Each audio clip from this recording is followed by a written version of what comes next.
ambao tutakuwa bado tuko hapa, tutaendeleza karibisha wakati tutakuwa tunaendelea na mazungumzo.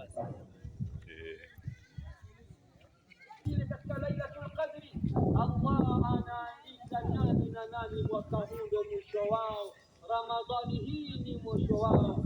Allah nakuomba kwa jina lako la Ar-Rahman na nakuomba kwa utukufu wa Qur'an, endelea kutupa umri mrefu wenye kheri na baraka na siha njema, na tusaidie tuweze kukutii na kukuabudu na kukutumikia.